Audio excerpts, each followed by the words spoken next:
आपका स्वागत है आपके अपने YouTube चैनल महाअध्ययन पर। वीडियो को लाइक करें और अगर अभी तक चैनल को सब्सक्राइब नहीं किया है तो जल्दी से कर दीजिए। आज हम करने जा रहे हैं हमारी 8वीं की कक्षाओं के लिए विज्ञान की वर्कशीट नंबर 24 और तारीख है 23 दिसंबर।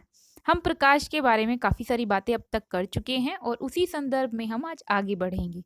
पिछली बार हम आँखों के बारे में बात कर रहे थे और साथ में काफ़ी सारी बातें हमने जानी थी। उसी संदर्भ को लेकर हम आज आगे की ओर बढ़ेंगे। किसी वस्तु का प्रतिबिंब रेटिना पर बनता है, ये हमने पिछली बार ही पढ़ा था।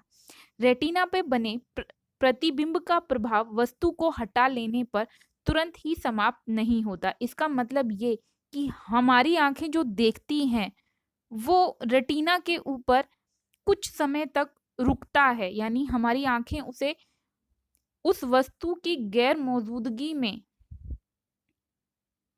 इतने सेकंड तक देख सकती है। मतलब हमने कोई चीज़ देखी और देखने के बाद जब वो हमारे सामने से तुरंत हट जाती है तब भी वह 1/16 सेकंड तक रेटिना पर होती है। इसका मतलब हमारे दिमाग में वो चित्र या आँखों में वो चित्र रहता है।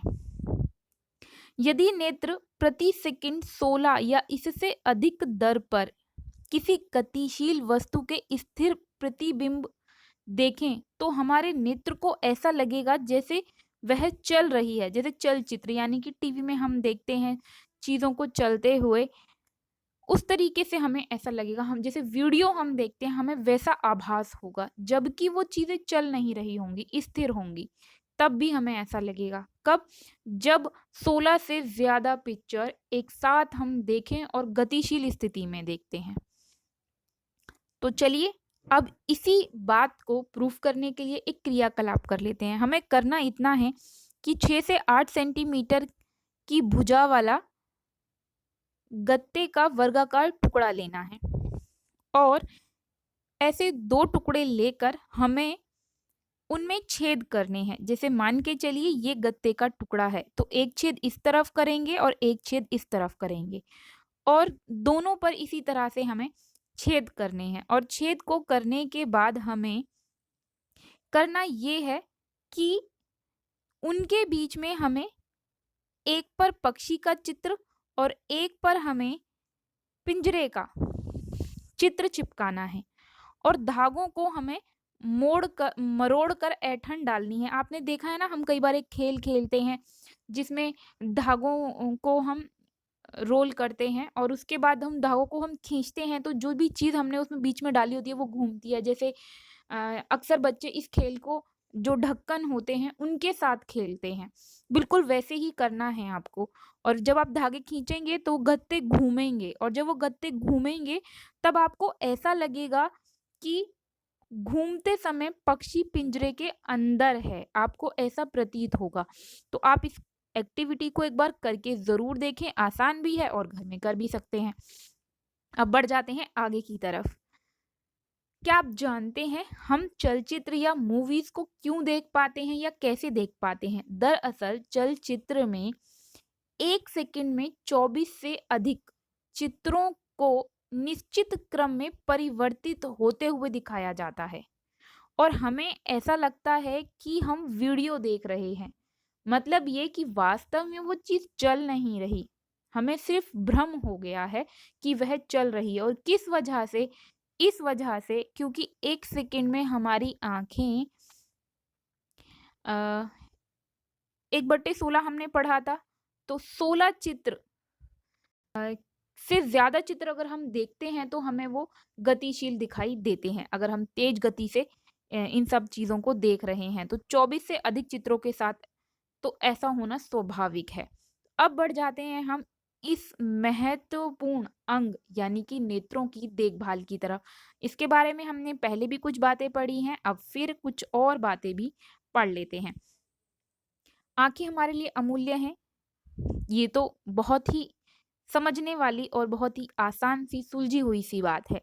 इसलिए हमें बहुत कम रोशनी में नहीं पढ़ना चाहिए, ऐसा करने से हमारी आँखों और सिर दोनों में दर्द हो सकता है। दूसरी बात, तेज़ रोशनी वाली चीज़ों को हमें अपनी आँखों से सीधा नहीं देखना चाहिए, जैसे सूर्य, टॉर्च, लेज़र, ऐसी और भी कोई भी चीज़ हो। इससे होता ये है कि जो चित्र हमारे रेटिना पर बनता है वो तेज प्रकाश की वजह से हमारे रेटिना को नुकसान पहुंच सकता है, और रेटिना को अगर नुकसान होगा तो चित्र रेटिना से पहले या बाद में बनेगा, जिसकी वजह से हमारी आंखों पर चश्मा चढ़ जाएगा।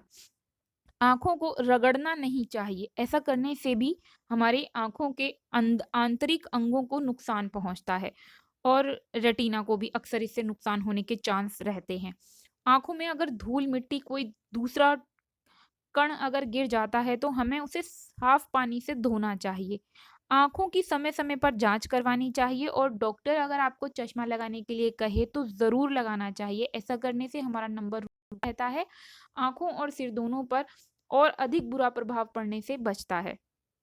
साथ में हमें कम से कम दिन में 3 से 4 बार अपनी आँखों को साफ पानी से धोना चाहिए। साथ में जब हम किताब पढ़ते हैं तो एक निश्चित दूरी, जो सामान्य दूरी है, उतनी दूरी से हमें किताब को रखकर पढ़ना चाहिए। करीब 12 से 18 सेंटीमीटर के लगभग की जो बीच की दूरी होती है, हमें उतनी दूरी रखनी चाहिए। करीब 12 इंच सेंटीमीटर, हाँ, करीब लगभग 1 फुट की दूरी हमें रखनी ही चाहिए। और किताब को अधिक पास या अधिक दूर रखने से नुकसान होता है, मतलब ना वो बहुत पास हो ना वो बहुत दूर हो। और साथ में एक और बात का हमें ध्यान रखना है कि विटामिन ए हमें अपने खाने में भरपूर मात्रा में लेना है। क्यों लेना है? क्योंकि विटामिन ए की कमी से एक बीमारी हो जाती है जो होती है आँखों की, और उसे कहते हैं रतौंधी, रात में दिखाई ना देना।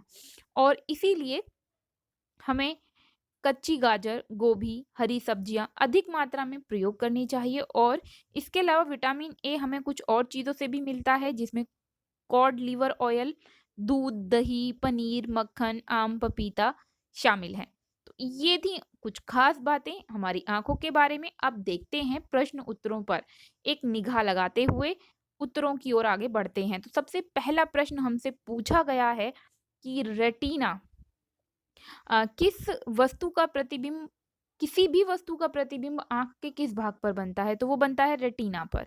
दूसरा प्रश्न पूछा है रेटिना पर बने प्रतिबिंब का प्रभाव कितने समय तक रहता है? तो ये भी हमने अभी-अभी पढ़ा ही था। ये प्रभाव रहता है करीब 1/16 सेकंड तक। उसके बाद हमसे पूछा गया है हम चलचित्र या मूवीज़ को कैसे देख पाते हैं? तो चलचित्र में 1 सेकंड में 24 से अधिक चित्रों को निश्चित क्रम में परिवर्तित होते हुए दिखाया जाता है। मगर हमारी आँखों को भ्रम हो जाता है कि हम वीडियो देख रहे हैं, और इस तरीके से हम चलचित्र या मूवीज़ को देख पाते हैं। अगला प्रश्न हमसे पूछा गया है विटामिन ए की कमी से होने वाले रोग का नाम बताइए। तो उसका नाम है रतौंधी, और इससे बचने के लिए कौन-कौन से पदार्थ हम प्रयोग कर सकते हैं, वो भी हमें बताना है। तो इसका उत्तर है ये। कच्ची गाजर, गोभी, सब्जियाँ, हरी सब्जियाँ, दूध, पनीर, मक्खन, इन सभी चीज़ों का हमें अपने भोजन में भरपूर मात्रा में प्रयोग करना चाहिए। इसके बाद हमसे 5वां प्रश्न पूछा गया है कि नेत्रों की देखभाल करने के कोई 4 तरीके बताओ। तो हमें मुख्य 4 तरीके बताने हैं। तो वैसे तो हमने यहाँ पर इतने सारे तरीके पढ़े हैं, आप चाहें तो इसमें से कोई भी 4 लिख सकते हैं। मेरी तरफ से जो 4 तरीके लिखे गए हैं, वो हैं आपके सामने। हम इन 4 तरीकों को ध्यान में रखें, और बाकी तरीकों का भी आप पालन ज़रूर करें। लिखने के लिए और याद करने के लिए आप इतना कर सकते हैं, लेकिन ध्यान हमें सभी को रखना है क्योंकि आँखें बहुत महत्वपूर्ण हैं। तो ये थी हमारी आज की वीडियो महाअध्ययन की तरफ से मेरे प्यारे विद्यार्थियों के लिए। मैं उम्मीद करती हूँ इससे आपको आपका काम करने में भी सहायता मिलेगी, वर्कशीट को समझने में भी मदद होगी। साथ में अगर आप चाहते हैं महाअध्ययन इसी तरह की वीडियोस आपके लिए लाता रहे, तो ज़रूरी है कि महाअध्ययन को लाइक, शेयर्स, कमेंट्स और सब्सक्राइबर्स मिलते रहें। तो प्लीज़ वीडियो को लाइक करें, कैसी लगी कमेंट बॉक्स में ज़रूर लिखें। हो सके तो फ्रेंड्स के साथ शेयर भी करें, और अगर आपने अभी तक चैनल को सब्सक्राइब नहीं किया है तो जल्दी से कर दीजिए। आपकी वीडियो के ठीक नीचे रेड कलर से है सब्सक्राइब, क्लिक कर दीजिए, उसका कलर चेंज हो जाएगा और वहाँ लिखा होगा सब्सक्राइब। फिर मिलते हैं ऐसी ही वीडियोज़ के साथ, तब तक के लिए स्वस्थ रहें, खुश रहें, नमस्कार और धन्यवाद।